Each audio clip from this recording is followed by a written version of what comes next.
Olá, seja bem-vindo ao nosso encontro, nosso programa que vai ao ar sempre de segunda a sexta-feira, diretamente do Porto, do norte de Portugal, para todo mundo, através das nossas redes sociais, seja pelo Facebook ou pelo YouTube Lagoinha Porto. Você é muito bem-vindo a interagir no nosso encontro. Aliás, eu quero lhe pedir, se você ainda não é inscrito no nosso canal no YouTube Lagoinha Porto, é bem rapidinho, basta você então clicar em inscrever-se ou subscrever, como falamos em Portugal, não é? E também deixar o seu like, o gosto, porque isso ajuda a ranquear o nosso vídeo, né? E aí o YouTube vai recomendar mais frequentemente os nossos vídeos, cada vez que você, então, nos vídeos der o seu like, não é? E ative também o sininho das notificações, dos avisos, né? Para que você saiba toda vez que a gente lançar um conteúdo novo. E se você ainda não nos segue nas nossas redes sociais, eu peço que, por favor, seja no Facebook e também no Instagram, nos siga e faça parte da nossa comunidade, porque todo o conteúdo que nós produzimos aqui no canal e nas nossas redes sociais Lagoinha Porto é para edificar a sua vida. É possível que você esteja a nos assistir também pela Rede Super de Televisão, no canal 21 na TV aberta para todo o Brasil, no canal 23 também na TV a cabo e ainda pelo site redesuper.com.br. E você também pode interagir conosco, não é? Além de deixar comentários nas nossas redes sociais, você pode utilizar o nosso número de WhatsApp, é o número de Portugal, esse que aparece aqui no seu ecrã, na sua tela, não é? E você pode mandar mensagens de áudio, escritas, deixar sugestões, comentários, pedir oração, fique à vontade, é o mais 351-9190-9190. Por aí nós podemos então interagir de forma mais dinâmica com você também, não é? No programa de hoje nós vamos falar sobre a geração mais emburrecida de todos os tempos, né? É verdade, esta geração atual, segundo estudos, é a geração mais emburrecida, ou seja, essa geração está se tornando cada vez mais burra. É duro de ouvir isso, mas é uma realidade. Para falar conosco sobre esse tema, nós vamos falar com o psicólogo Misael Silva, que também é especialista no assunto, não é? E eu já peço que a nossa produção coloque o Misael aqui no nosso telão, no nosso ecrã, para que nós possamos, então, dar as boas-vindas a ele e também podermos já iniciar o nosso bate-papo. Misael, muito obrigado por aceitar o nosso convite. Seja bem-vindo ao nosso encontro e estamos muito felizes de poder tratar de um tema tão importante, tão relevante e com alguém que entende, não é, do assunto. Eu que agradeço o convite desde já, pastor Jean, muito bom estar aqui. Alegria nossa, não é? Bom, eu comecei o programa, como você certamente ouviu, Misael, falando que esta é a geração mais burra de todos os tempos. A geração de jovens e crianças, ela foi constatada com um déficit no QI, no quociente de inteligência. Não sou eu que estou a dizer, mas eu vou ler aqui uma matéria que saiu recentemente na BBC de Londres, onde foi entrevistado um neurocientista chamado Michel Desmourget. Eu penso que disse corretamente o nome dele, né?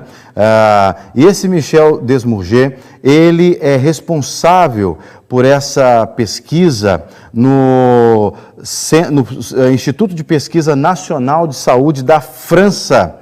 E ele apresenta dados concretos que mostram que essa geração de jovens e crianças, ela tem se emburrecido, ou seja, ela está ficando menos inteligente do que a última geração. E ele fala na pesquisa, né, que em toda a história, a geração atual é a geração cujo quociente de inteligência, o QI, o famoso QI, é menor do que da geração anterior. Então, por exemplo, você e eu devemos ter uma idade próxima, né? 40 e poucos anos aí, quase, né?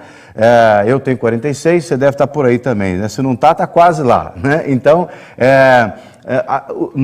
a nossa geração, segundo os estudos, ela tem um QI mais elevado do que a geração dos nossos pais, que tem um QI mais elevado do que a geração dos pais deles, e assim sucessivamente em toda a história. Porém, esta geração atual tem um QI, ou seja, os nossos filhos, segundo essa pesquisa, têm a tendência de ter um quociente de inteligência menor do que nós pais. E aí ele aponta que ele chama de orgia digital. Olha que palavra difícil e dura que ele usa nessa pesquisa da BBC, nessa entrevista, melhor dizendo, que a BBC faz com esse pesquisador neurocientista, o Dr. Michel. Ele chama de orgia digital, e essa orgia digital é que tem emburrecido esta geração. E aí, conversando com você nos bastidores, você me fala também de uma matéria feita por uma revista, acho que no Brasil também, que fala sobre isso há algum tempo atrás. E como é que você, como psicólogo, vê isso, Misael?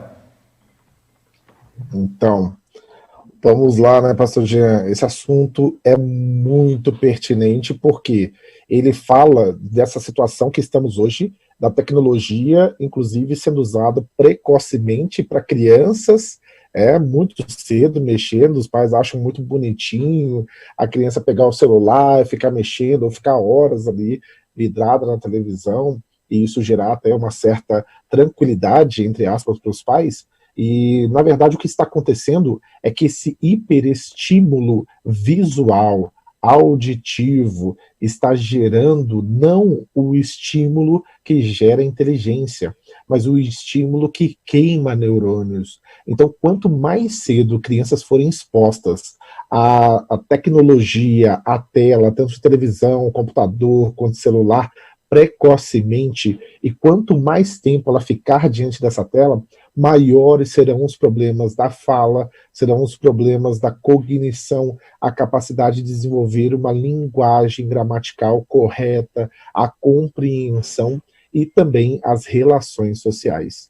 Então isso é muito sério. Ele diz aqui, na sua pesquisa, o neurocientista, que o cérebro ele tem uma plasticidade, não é? Ele compara o cérebro como se fosse uma massinha de brincar, não é? Aqui em Portugal, se eu não estou enganado, o nome é plasticina, aquelas massinhas que a gente usa no Brasil para brincar, não é?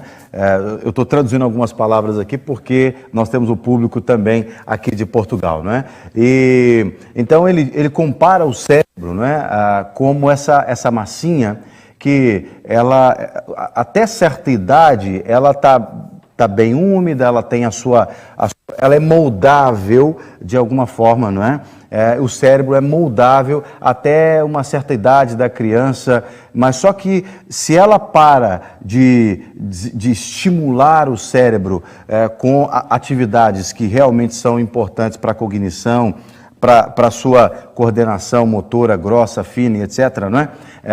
Para todo o processo de aprendizado, chega num dado momento que o cérebro já não consegue ter essa plasticidade mais. Então, os danos causados por essa exposição que você cita aqui, não é? Aliás, quando eu citei da revista aqui, eu até pensei que você ia citar, mas você me mandou aqui a mensagem falando dessa matéria da revista super interessante, que o título era A Era da Burrice, não é? Então, ao mesmo tempo que nós temos, porque isso parece um paradoxo, né? Ao mesmo tempo que nós temos a tecnologia que ajuda tanto, não é, na questão, facilita no processo da educação em alguns aspectos, né?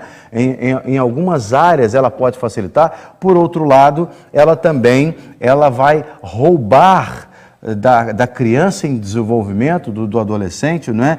Coisas que são importantes para o desenvolvimento da sua cognição, do seu cérebro, e é por isso que ele chama a atenção que esta geração já está, os testes que foram aplicados, porque ele fala inclusive que os testes de QI, eles são mutáveis de geração para geração. Então, eles são atualizados de geração para geração.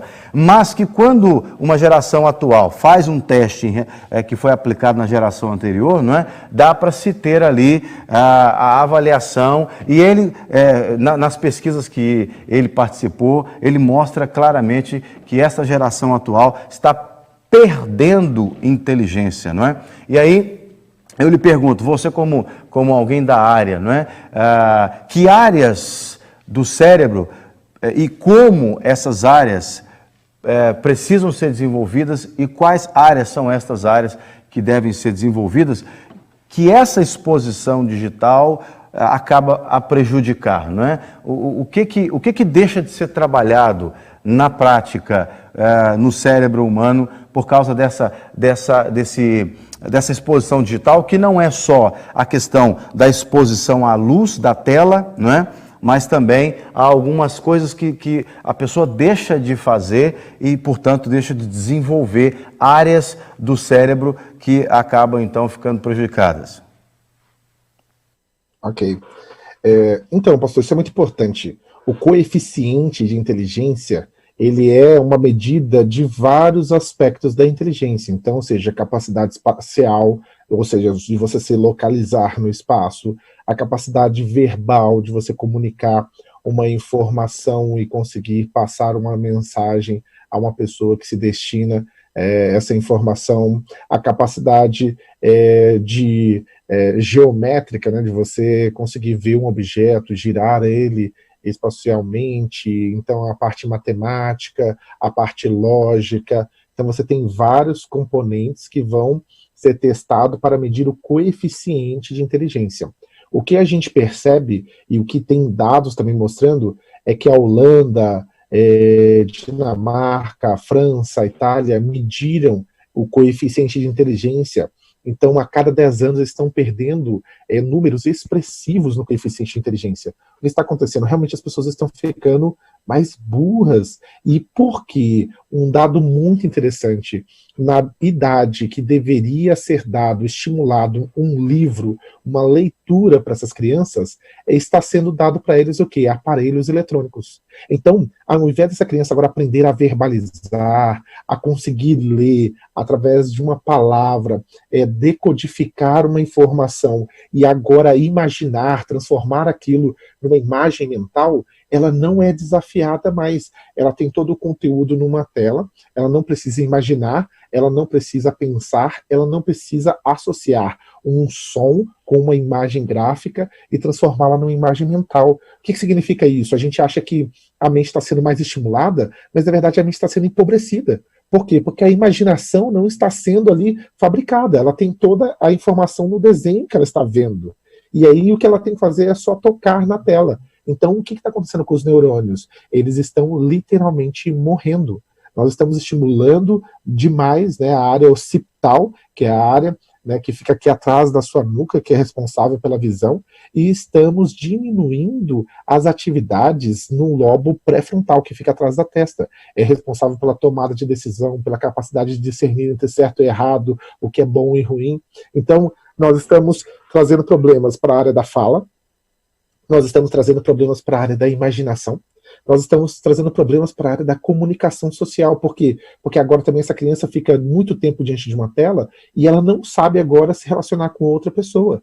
Ela não tem desejo de se relacionar com outra pessoa. E agora nós estamos afetando, inclusive, agora o estímulo, a vontade, a motivação. Por quê? Porque as imagens liberadas pela uma imagem de televisão, computador, celular, os jogos eletrônicos, os games, eles causam uma elevação na dopamina, um hormônio do prazer no cérebro. Isso faz com que a criança, ela agora receba uma quantidade de prazer que ela não vai ter no dia a dia. Então ela não vai ter essa mesma quantidade de prazer lendo, ela não vai ter essa mesma quantidade de prazer escrevendo. Então hoje nós já vemos perdas, inclusive, na habilidade de escrita. As crianças não sabem mais escrever, adolescentes não sabem mais escrever, alguns adultos de faculdade não sabem mais escrever. Eles não têm a memória gráfica, né, que é ali grafada no seu cerebelo. Por quê? Porque eles não estão praticando, estão digitando. Isso está causando alterações na mão, na coluna, no pescoço. Então, nós estamos vendo aí perdas de várias ordens. Então, mais uma vez, fico alerta para os pais, para cuidadores, para professores, inclusive como que a gente vai fazer com essa geração, que agora tem muito pouco estímulo para um aprendizado mais tradicional. Por quê? Porque ele é altamente estimulado visualmente e auditivamente pela tela. A gente sabe que a indústria do gaming, a indústria da tecnologia, não é? Ela não gosta desse tipo de pesquisa, né? Aliás, essa entrevista com a BBC. Nesta entrevista, ele cita uma pesquisadora dessa área da neurociência, aonde ela chegou a dar uma palestra num determinado veículo de comunicação, aonde ela dizia que era importante as crianças passarem diante da tela por um período, porque aquilo ia estimular jogos que estimulariam e etc. e tal. E ele faz um comentário dizendo assim, é lamentável que nenhum entrevistador contou que ela trabalhava para a indústria da tecnologia, né? Então, a indústria da tecnologia tem ali faz o seu lobby, né? Tem aqueles cientistas que trabalham para ela, porque eles querem vender, né?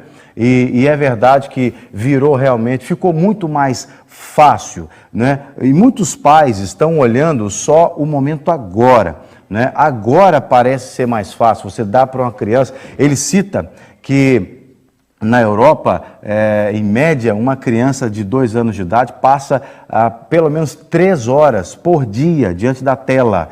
E aí pode ser ou diante do televisor, ou diante de um telefone, ou de um tablet. Uma criança de 2 anos de idade passa em média 3 horas por dia. Uma criança de 8 anos de idade passa em média 5 horas por dia. E uma adolescente mais de 7 horas por dia, né? E aí ele mostra, e ele lamenta muito e você usou uma palavra que ele usa também, né? Esse empobrecimento na inteligência das pessoas. E alguns governos têm visto isso com muita preocupação, não é? E têm tentado colocar regras, mas infelizmente, num momento como esse que a gente está a viver, por exemplo, de pandemia, parece que a tela ela fica ainda melhor, não é? Porque ela é um refúgio, um escape, não é? Eu imagino que você, no seu consultório, atende também famílias, atende crianças, atende pais, não é? Que também demonstram uma preocupação nesse nível, não é? Então, qual que seria, na sua opinião, baseado na sua experiência, naquilo que você vê na prática, não é? Como é que um pai, uma mãe poderia ainda retomar esse caminho de volta, não é? Porque nós queremos que os nossos filhos sejam melhores do que nós, não é? Nós, pais, queremos que os filhos sejam melhores do que nós. E biblicamente falando, eles foram nos dados para isso, para que a geração futura seja melhor do que a geração anterior em todos os sentidos, né?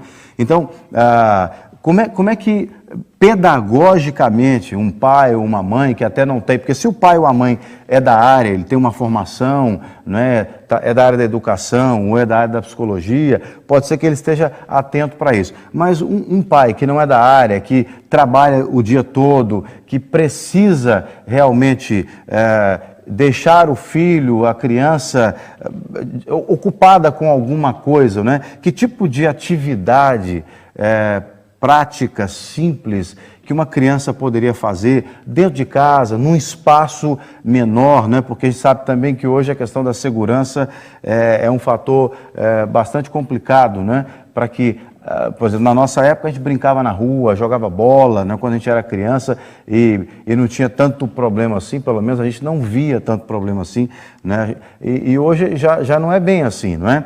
Que tipo de atividade você sugeriria para esses pais retomarem esse cuidado com a inteligência dos filhos, para investir na inteligência dos filhos? Vamos pensar aqui algumas medidas que os pais podem tomar assim, já a curto e médio e longo prazo. Sim. Uma coisa muito básica e simples é criar uma rotina. Muitos pais dão celular e deixam a criança horas na frente da televisão, por quê? Porque eles veem que as crianças ficam quietinhas e agora eles têm tempo para fazer o que desejam. Porém, tem outras formas de você fazer com que a criança, o seu filho, fique envolvido em atividades, ou seja, crie uma rotina. Ou seja, de manhã ela acorda e faz o quê? O que ela vai fazer? Como que ela vai fazer? Ela lava primeiro o rosto, escova o dente, toma banho, depois ela arruma o quarto e toma um café, ou toma um café e depois arruma o quarto, qual que é a rotina do seu filho?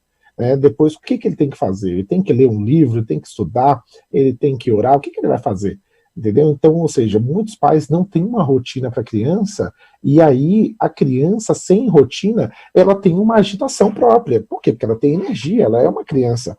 Uma criança que fica quietinha não é também uma criança normal. Nós tendemos a dar muita vazão, muita atenção somente para crianças que dão muito trabalho. Porém, a gente tem que começar a prestar atenção também nas crianças excessivamente quietas.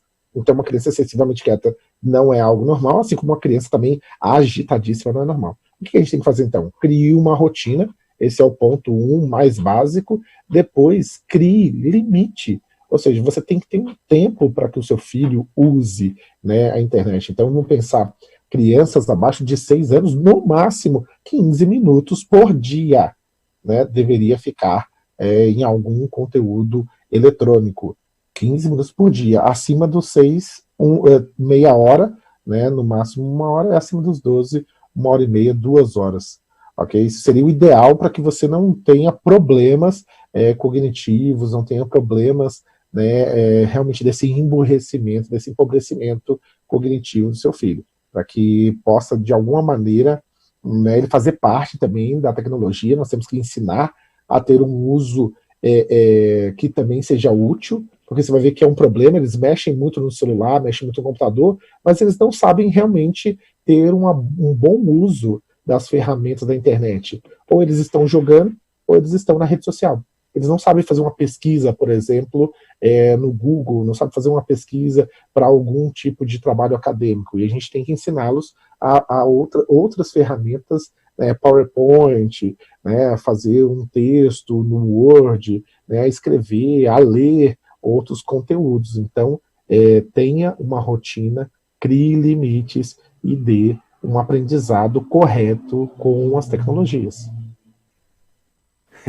Você falou, eu lembrei aqui, um amigo, ele conta que a filhinha dele, com 1 ano e pouco, já consegue ir lá no YouTube, colocar o vídeo que ela quer, tudo direitinho, só clicando assim, não é? Ou seja, realmente a gente precisa ter muita atenção, não é? Como é que um pai, uma mãe poderia, por exemplo, fazer uma avaliação? Porque assim, eu tenho uma certa... como é que eu diria? Uma certa restrição a deixar só por conta da escola, porque a gente percebe que, infelizmente, hoje, muitos profissionais, você tem bons profissionais da educação e você tem maus profissionais da educação, como em toda a área você tem bons e maus profissionais, não é? E eu penso que a família, não é, não pode deixar para a escola essa responsabilidade, não é, de melhorar o QI do filho, não é? Desenvolver o QI dos nossos filhos não é apenas uma responsabilidade da escola, não é? Eu não posso dizer assim, não, vai para a escola porque a culpa é da escola se o seu QI não tiver do jeito que eu gostaria de ter, que tivesse. É claro que eu não estou falando aqui que os nossos filhos precisam ser pessoas superdotadas, não é? Mas daí a dizer que os nossos filhos estão com o QI diminuindo, ou seja, estão ficando emburrecidos, né, os nossos filhos, também não dá para aceitar, não é? Porque nós queremos que os nossos filhos eles tenham sucesso, né? E eu entendo sucesso aqui como completar aquilo que eles foram criados para completar. Quando eu penso em sucesso, eu não estou pensando em fama, não estou pensando em riqueza absurda, nada disso. Estou pensando em completar a sua carreira, porque é muito ruim você encontrar pessoas, por exemplo, como eu já encontrei, pessoas com 22, 23, 24 anos de idade, dizendo assim, a minha vida acabou, minha vida não tem mais sentido.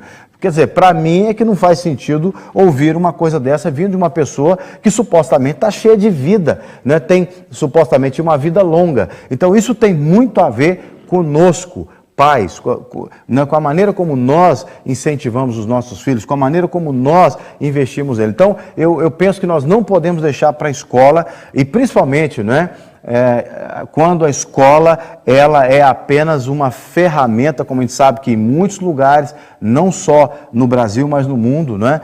Muitos lugares a escola acaba sendo uma ferramenta apenas de politização, de domínio, né? de uma ideia cultural diferente daquela que a gente gostaria que fosse. Então, nós não podemos deixar para a escola essa responsabilidade apenas da escola de melhorar o QI dos nossos filhos. Nós temos que ajudar nesse processo. E como é que nós poderíamos avaliar os nossos filhos? Você tem alguma dica, alguma ideia de como que um pai ou uma mãe poderia avaliar o QI, não no sentido de fazer um teste ali, provavelmente existem muitos testes até na internet disponíveis para isso, mas o pai ou a mãe gerar esse estímulo, né? Você falou agora há pouco aí da questão de algumas brincadeiras e etc e tal, né? Mas como é que o pai pode perceber se esse filho, o QI dele não tá desenvolvendo adequadamente, ou você acha que tem que passar por um especialista, ou o pai comum, né, que não é da área, consegue fazer uma avaliação, numa conversa com seu filho, olhando, observando, ou eu estou falando aqui algo que não dá para fazer cotidianamente em casa? Então, pastor Jean, fica uma grande questão. A primeira questão: o John Bowlby, um dos grandes pesquisadores sobre o desenvolvimento humano, sobre o que faz uma criança, inclusive, ser bem-sucedida, ser resiliente, capaz de enfrentar problemas, superar dificuldades, ele viu que os primeiros anos de desenvolvimento da criança junto ao seu cuidador, junto à sua mãe, é essencial para que ela tenha sucesso na sua vida. Então, ele fala sobre uma relação chamada de apego, onde a criança é suprida na sua segurança e no seu cuidado. Então, esse cuidador, a mãe, gera essa relação de apego, e essa criança, até os 9 meses, ela faz uma conexão com essa pessoa que a protege, que a nutre, que traz o sustento para aquela sua necessidade básica. Uma vez feito isso, nós estamos gerando conexões fantásticas na mente da criança. Porém, olha só para você ver, nosso primeiro maior problema, aqui, pelo menos no Brasil, o tempo de licença maternidade é 5 meses. Então nós já temos aí uma ferida na relação de apego entre a mãe e o seu bebê.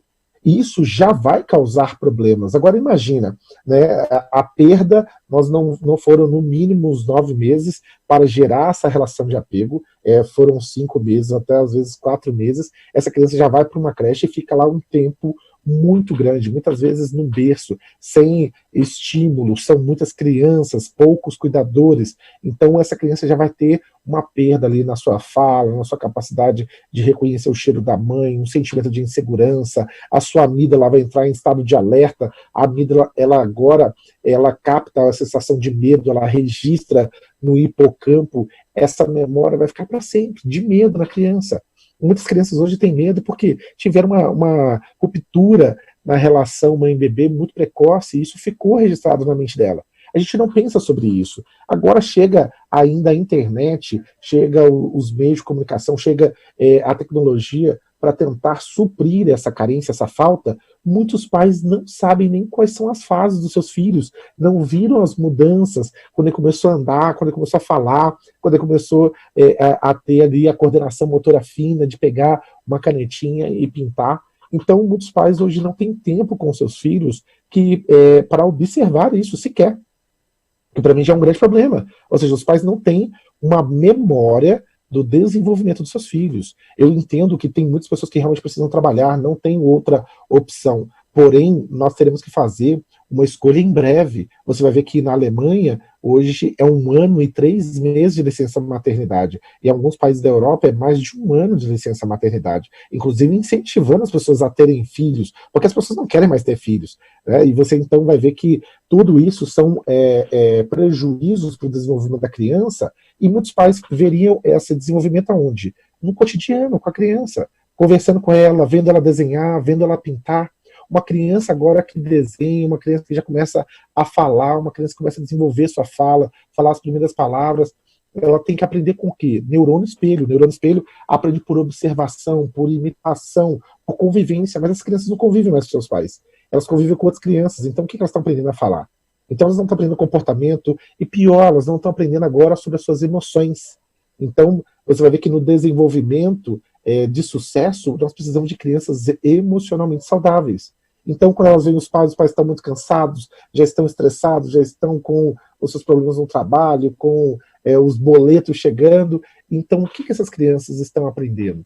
Elas estão aprendendo a esconder suas emoções, a não se relacionar, a não falar sobre o que sentem, a muitas vezes ter uma verbalização muito menor, aquém do que é esperado para a sua idade, e aí você vai ver lá, igual você citou aí, o dilema das redes.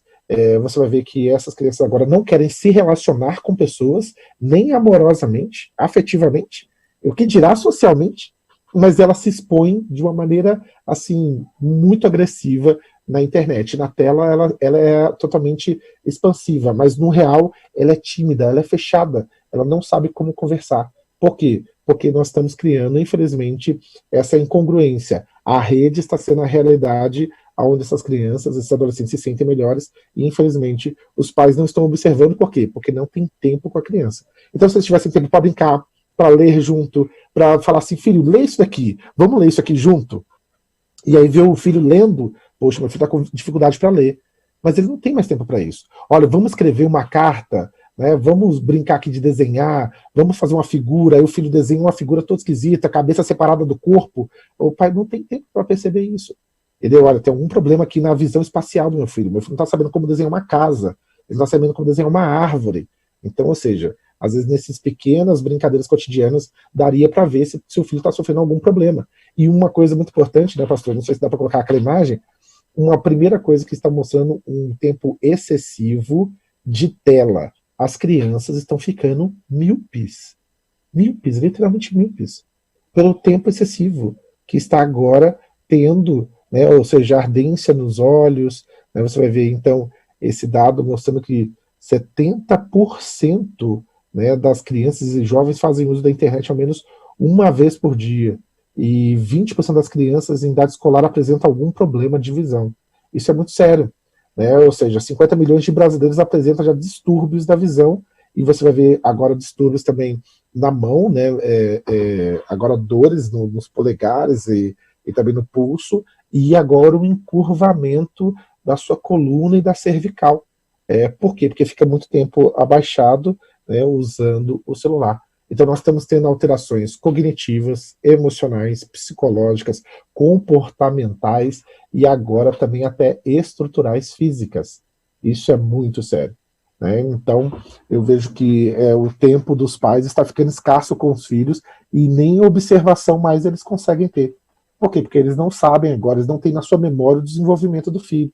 E por isso eu concordo com o que o senhor falou, que a escola não é responsável pelo sucesso e nem pelo desenvolvimento do coeficiente de inteligência, considerando que o Gardner, né, que é um dos estudiosos sobre inteligência, ele mostra que existe mais do que inteligência matemática, existe inteligência emocional, uma palavra que agora está muito em moda, porém é algo que realmente nós vemos que é essencial.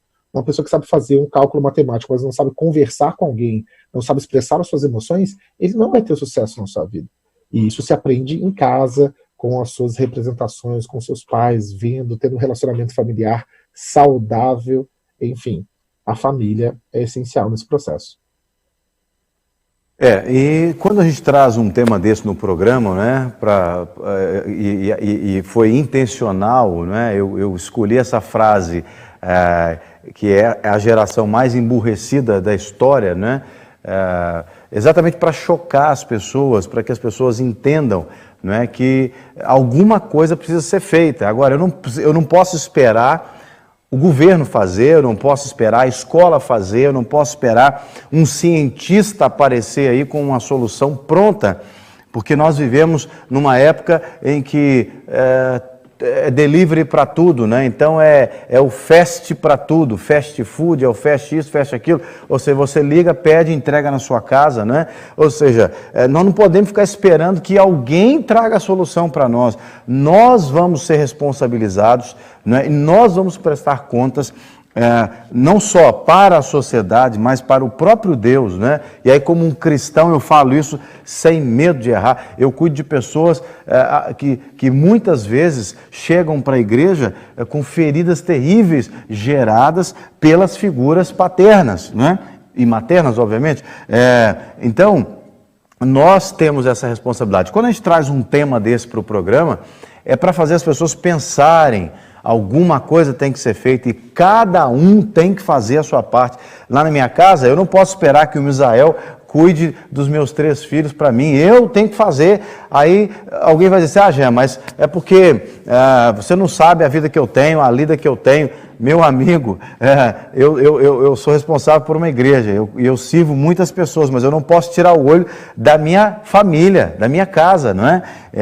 Eu e minha esposa temos que um ajudar o outro. Aí alguém vai dizer, mas eu não tenho meu cônjuge comigo, eu crio os meus filhos sozinho. Infelizmente, há casos que a pessoa vai ter que se esforçar um bocadinho mais, né?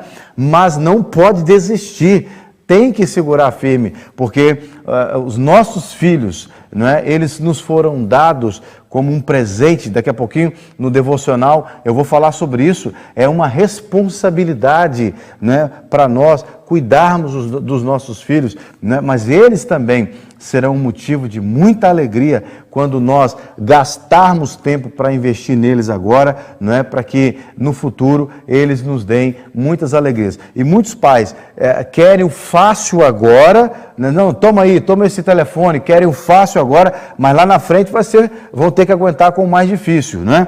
Então é melhor você ter agora, em que nós temos a oportunidade, temos um certo vigor para cuidar, para fazer, é melhor abrirmos mão, né, de coisas agora para dedicarmos aos nossos filhos, do que depois lá na frente ter dor de cabeça. É melhor ter a parte trabalhosa agora de educar, de cuidar, de investir e ter alegrias lá na frente, ter sossego lá na frente com os filhos criados e etc e tal, bem criados, do que entregá-los às telas, né? E lá na frente a gente sofrer com aquela criação que foi negligente, porque a responsabilidade é de todos nós, ou melhor, é de cada um de nós, respectivamente falando, de acordo com cada família.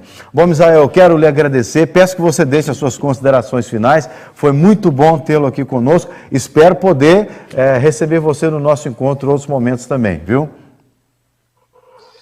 Vai ser um prazer sempre que me convidar, vou estar aí com você, pastor.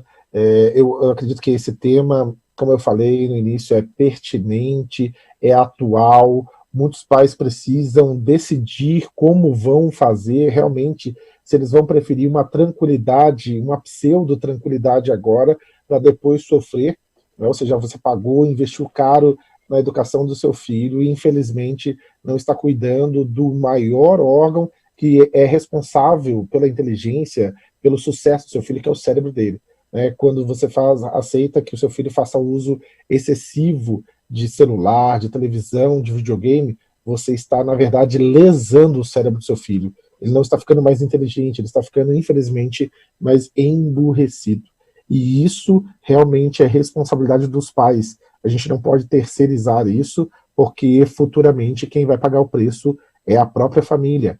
Então observe isso, gere para os seus filhos leitura, brinque, leve para passear, compre um animal. Olha, animal é algo totalmente socializador, ajuda nas emoções, ajuda a ter ali o afeto manifestado, ajuda a ter responsabilidade, o cuidado com o outro, ajuda a sair de si mesmo. Então, saia para fazer exercício físico, saia para brincar com seu filho, deixe o seu celular de lado por um tempo e dedique os seus filhos. O maior registro emocional, as memórias são formadas através de emoções. Se não tiver emoção, nós não lembramos. Então, cause emoções positivas no seu filho, diga que ama ele. Antes de dormir, fale palavras de afeto para ele e ele nunca mais vai esquecer. Leia com ele, incentive ele a ser uma boa pessoa, a ter princípios, divida valores com ele. E você vai ver que essa dedicação ela vai ter frutos no futuro. Mas se você agora tentar ter tranquilidade, no futuro você vai pagar o preço de grandes perturbações que, infelizmente, pode não ter mais jeito, nem mesmo com ajuda profissional. Um grande abraço, Deus te abençoe, viu? E até o nosso próximo encontro, viu, Misael? Obrigado. Bem, eu quero finalizar o encontro de hoje rapidamente com o nosso devocional, não é? O que eu vou ler para você é um texto que eu particularmente gosto muito, está no Salmo 127, e é um texto que fala muito para mim, que sou pai, não é? E que sou alguém responsável por uma família. O Salmo 127... E também, claro, que esse texto não é só para o pai, é para a mãe também, não é? Obviamente. Mas o Salmo 127 vai dizer aqui do verso 3 ao verso 5, diz assim: E eis que os filhos são herança do Senhor e o fruto do ventre o seu galardão.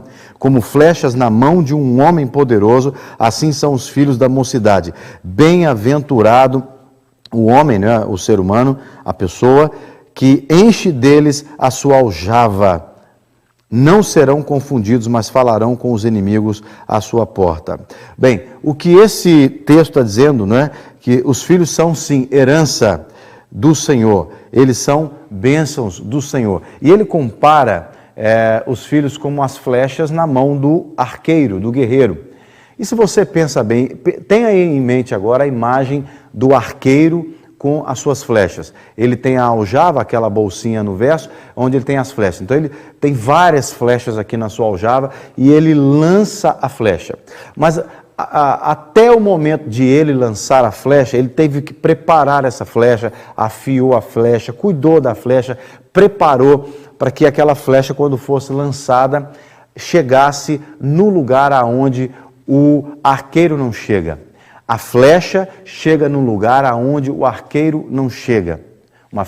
Uma flecha muito bem preparada chega muito mais longe. A Bíblia está dizendo que os filhos, eles são como flechas nas nossas mãos. O que a Bíblia quer nos dizer é que os nossos filhos, eles devem ser preparados para chegarem mais longe do que nós. Eu quero que os meus filhos se tornem mais bem-sucedidos do que eu. Eu quero isso para eles. E eu oro e eu trabalho para que eles sejam assim. Quando eu digo trabalho, eu não estou dizendo que eu dou tudo na mão dos meus filhos, não. Muito pelo contrário. Na minha casa, eu e minha esposa, nós ensinamos os nossos filhos as atividades. Olha, o meu filho sabe lavar roupa, as minhas filhas sabem lavar, sabem cozinhar. Eu não sei cozinhar, né? Mas eles sabem fazer tudo isso, porque nós estamos preparando os nossos filhos para viverem o melhor de Deus para a vida deles, porque eu quero que eles cheguem mais longe do que eu. Eu não quero que os meus filhos sejam frustrados na vida. Eu não me sinto frustrado na vida. Eu quero que eles sejam bem-sucedidos. Mas não bem-sucedidos aos olhos da humanidade, mas aos olhos de Deus, porque os filhos são herança do Senhor na nossa vida. Portanto, e são flechas. É nossa responsabilidade prepará-los e lançá-los para um lugar melhor, onde nós não alcançamos, eles alcançam, não é? Então, não aceite que essa pesquisa que falamos agora há pouco, de que esta geração tem se tornado uma geração mais emburrecida do que a geração anterior, não aceite que os seus filhos, eles entrem nessa estatística de pessoas que se tornaram mais burras do que seus pais. Não aceite isso. Invista, cuide, capacite os seus filhos, porque Deus, Ele já te abençoou para isso. Você não precisa ter curso de faculdade assim ou assado para fazer isso. Não, apenas exerça o seu papel de pai e de mãe, ok? Espero que você tenha sido edificado com esse programa. Copie o link, dispare aí nos seus grupos de WhatsApp para os seus amigos e familiares. Se você ainda não é inscrito no nosso canal no YouTube Lagoinha Porto, faça isso, inscreva-se. Se ainda não nos segue nas nossas redes sociais, por favor, nos siga e divulgue, não é, os nossos conteúdos aqui. Muito obrigado pela sua audiência e até o nosso próximo encontro, se Deus quiser. Tchau, tchau.